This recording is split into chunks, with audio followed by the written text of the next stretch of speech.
Welcome all of you. So let's talk about client's approach. What should be your approach towards your client who is hiring you as a business English teacher? Okay. So how important it is, do you think it is to present yourself professionally? Okay. How should you present yourself? What all things matters when you're presenting yourself professionally? Okay. First impression matters. Always remember. First impression is really important.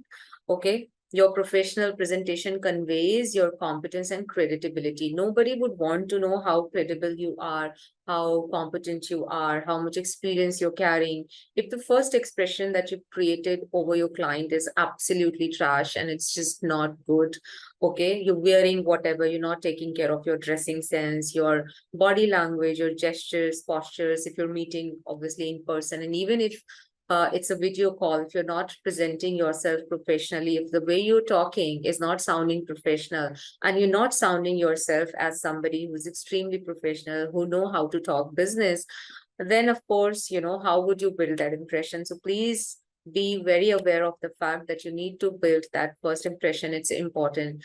That is how you're going to build trust and respect for yourself. See, nowadays the world has changed a little, and so as the business and the clients and their needs also. Earlier, your degree used to matter a lot, your certification used to matter a lot, which still matters. But I believe now people are more into seeing something and feeling something personally. What they see, they believe.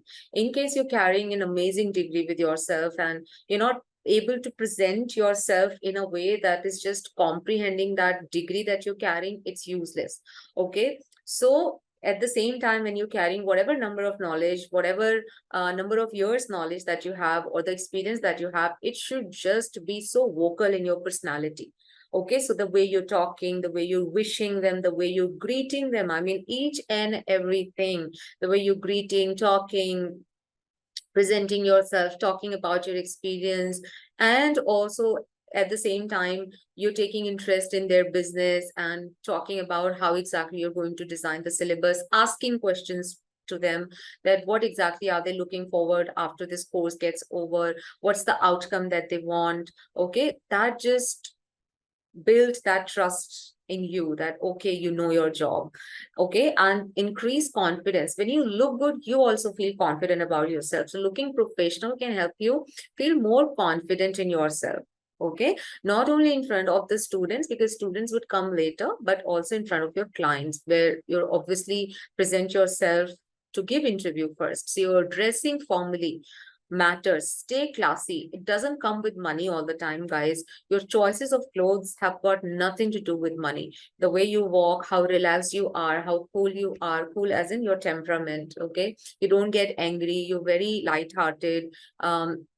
How casually you can deal with difficult situation, how nicely you are carrying yourself in what you're wearing. Okay, even your footwear. A lot of time we think that footwears nobody's going to see, but believe me, this is the first thing that people notice in you. Okay, not only men, if you can see a men footwear here, also for women. Okay, it really matters. Your footwear makes you look really classy.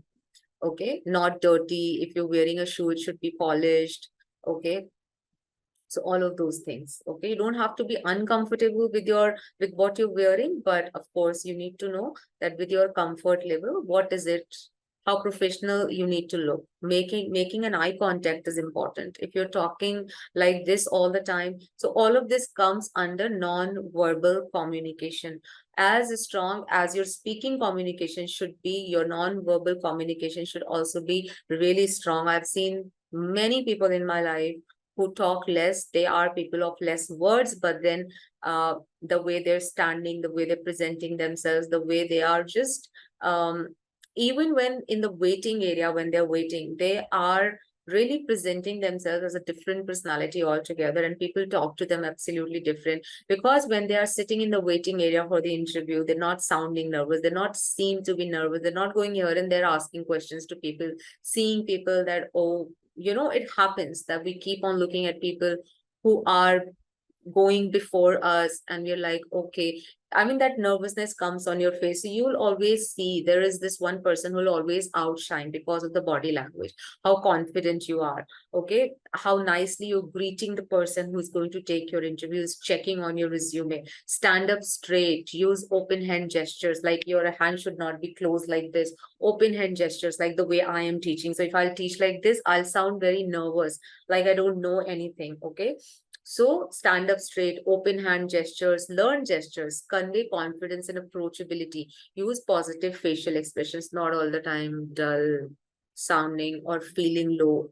At times when you're not, something has happened in your personal life, you tend to show that stress or that unhappiness on your face in your professional life as well. That's what we call maintaining work-life balance. Okay, so body language really matters. Please take care of that in building your first impression also. You should be prepared thoroughly, facilitate learning. Everything is you. You are the one who is facilitating everything. So don't be dependent on people to facilitate you with your syllabus. You're the one designing the syllabus after analyzing what's the need of this training. Always remember, be prepared thoroughly. That means that if in case you need to present videos, even if you're a non-technical person, probably learn that. Learn how would you want to play the video, what exactly would you want students to learn out of that video. Okay, if you need a projector in the class, please arrange from the relevant department that I would be in need of the projector. Don't just wait at the last moment, oh, something will happen or probably any of the students going to help you. That just shows that how unprepared you are. Okay, so you'll always be appreciated in case you're preparing your chapter, whatever topic that you're going to deliver that day, well in advance, and you know that today I would be in need of a projector. Probably I would want somebody to play the video, or probably I'll stuck with this. So you need to do everything on your own with the help of people, but you need to be prepared for that and evaluate progress also. Measure your students' progress. Okay, every day you need to see if your students are actually taking active participation or not, if they're just learning, as in, you're just dictating them and they're just sitting quietly, they're just waiting for somehow the class should over, and that's it. And they're also waiting for that whole syllabus to be over so that they can be certified that fine, they finished the class. No, evaluate their progress. We're really thinking that the syllabus is not helping them. It may happen a lot of time that you've evaluated, you've analyzed the need, but when you're actually teaching them, you realize that no, this is not helping them. They're not grabbing as quickly as you were thinking that they would. So probably you will have to make certain changes, asking them. And the best way is to ask them that, guys, are you comfortable with the syllabus? Do you want something to be included in the syllabus or not?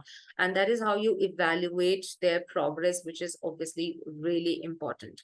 Okay, so this will be all about presenting yourself professionally. It sounds really professional when you are actually approaching students to ask if they're actually learning anything or not. And for that, you need to build that rapport so that they're not taking you as a trainer, that, oh my God, I can't really complain about the syllabus, but they would tell that, no, I think that these particular points should be added to this. I think you're going too fast, or it is just getting too complicated. I'm not able to learn. You need to give them that sort of comfort so that they can talk to you. Okay. And then now we are going to talk about in the next video about role of business English teacher. What's your role exactly?